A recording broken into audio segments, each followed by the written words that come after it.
नमस्कार, श्री स्वामी समर्थ. मी अर्चना आणि तुम्ही पाहतायत स्वामी भक्ती मराठी. मित्रांनो, 14 नोव्हेंबरला आहे दिवाळी पाडवा. त्यालाच आपण बलिप्रतिपदा असे म्हणतो. तर कार्तिक महिन्याला याच दिवसापासून सुरुवात होते. तसेच भगवान विष्णूंना अतिशय प्रिय असा हा महिना आहे.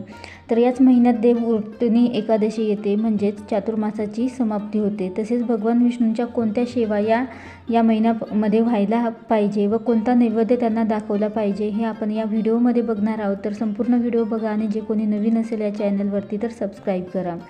तर बलिप्रतिपदा हा 3.5 मुहूर्तांपैकी एक मुहूर्त असतो, जो दिवाळीमध्ये येत असतो.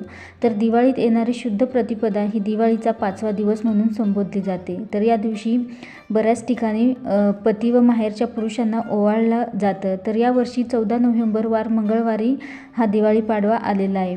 तर बलिप्रतिपदेला भगवान विष्णूंच्या वामन या अवताराची पूजा करतात. तर बळी हा असुरांचा राजा होता. त्याला त्याच्या पदाचा खूप गर्व झाला होता. त्याला त्याच्या अहंकाराची शिक्षा देण्यासाठी विष्णूंनी वामन अवतार घेतला व त्याला पाताळ लोकी पाठवलं. तर पाडवा म्हणजे बलिप्रतिपदा 3.5 मुहूर्तांपैकी एक व 3.5 मुहूर्तांपैकी एक मुहूर्त. तर या दिवशी अनेक नवीन प्रकल्प चालू केले जातात. तर बळीराजाची रांगोळीने चित्र काढून पूजा केली जाते. तर काही ठिकाणी ही पद्धत आहे. तर इडापिडा टळो व बळीचं राज्य येवो हे त्यासाठीच म्हणतात. पण यामधला जो राजा आहे तर तो श्रीकृष्णांचा भाऊ बलिराम आहे. तर त्याची हत्यारे ही पण शेतकऱ्यांची नागर व मुसळ याप्रमाणे आहे. तर बऱ्याच ठिकाणी शेतकरी बांधव हे बळीराजाची पूजा करतात. तर काही ठिकाणी घोड्यावर बसलेली बळीची प्रतिमा करून त्याचीही पूजा करतात. तर त्यांच्या पूजनेचा हा बलिप्रतिपदेचा दिवस असतो. तर या दिवशी विक्रम संवत ही सुरू होतो. तर आर्थिक हिशोबाच्या दृष्टीने व्यापारी लोक दिवाळीतील पाडवा या नववर्षाच्या दृष्टीने नवीन सुरुवात करतात.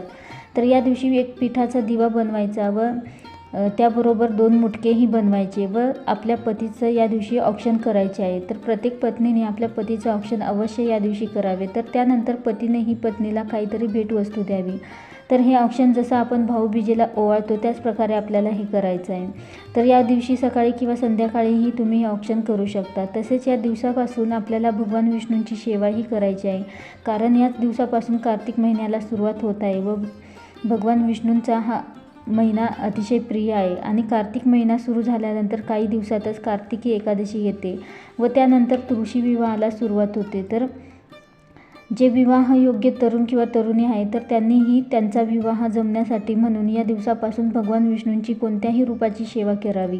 तर सेवेमध्ये रोज कृष्णांच्या चरणी एक लेकूरवाळं हळकुंड अर्पण करावं किंवा रोज हे शक्य नसेल तर रोज तुळशीपत्रही तुम्ही अर्पण करू शकता. तर फक्त रविवार व एकादशीच्या दिवशी तुम्ही हे तुळशीपत्र तोडू नये, तर हे आदल्या दिवशीच तुम्ही तोडून ठेवावं. तसेच या दिवशी श्रीकृष्णांची पूजा केली जाते. तर कृष्णांनी या दिवशी गोवर्धन पर्वत हे आपल्या करंगळीवर उचललं होतं आणि त्यामुळेच या दिवसापासून श्रीकृष्णांचीही सेवा करू शकता तुम्ही. तर नैवेद्यामध्ये त्यांना तुम्ही हळदीचं दूध दाखवायचं आहे व हे दूध काही वेळ त्यांच्यासमोर ठेवून त्यानंतर ते उचलून घ्यावं. सर्वांना प्रसाद म्हणून थोडं थोडं तुम्ही देऊ शकता. त्यानंतर बळीराजा हा अतिशय दानशूर राजा होता, पण कधी कधी त्याचा अतिरेकही करू नये, नाहीतर त्याचे वाईट परिणामही भोगावे लागतात. तसंच या बळीराजाच्या बाबतीतही झालं होतं.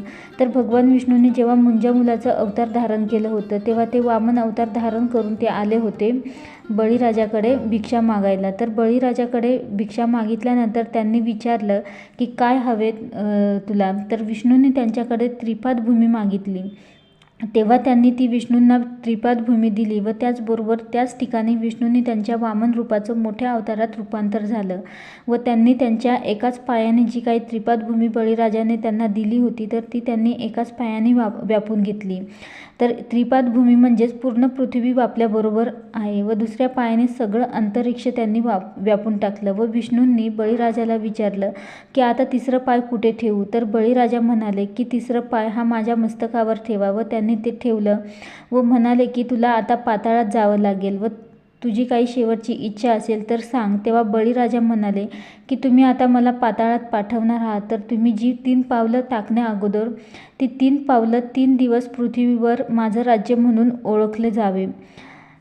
यमदीप्यर्थ प्रभू यमदीप्यर्थ यमदीपदान करणाऱ्याला यमयातना होऊ नये, त्याला अपमृत्यू येऊ नये व त्याच्या घरी लक्ष्मीने अखंड निरंतर वास करावा. तर ते 3 दिवस म्हणजेच आश्विन कृष्ण चतुर्दशी म्हणजेच आपण ज्याला नरक चतुर्दशी म्हणतो व आश्विन अमावस्या म्हणजेच लक्ष्मीपूजनाचा दिवस व शेवटचा तिसरा तर कार्तिक शुद्ध प्रतिपदा ज्याला आपण बलिप्रतिपदा म्हणतो.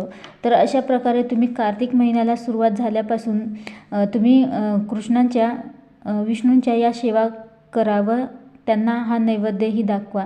तर तुम्ही ज्या काही सेवा कराल तर त्याचे नक्कीच तुम्हाला चांगले फळ मिळेल. तर अवश्य सर्वांनी या सेवा कार्तिक महिन्याला सुरुवात झाल्यापासून म्हणजे 14 नोव्हेंबरपासून तुम्ही या सेवा करायला सुरुवात करा. नक्कीच तुम्हाला चांगला अनुभव येईल. व्हिडिओ जर आवडला असेल तर लाईक करा, कमेंट करा, शेअर करा आणि सबस्क्राईब करा. श्री स्वामी समर्थ.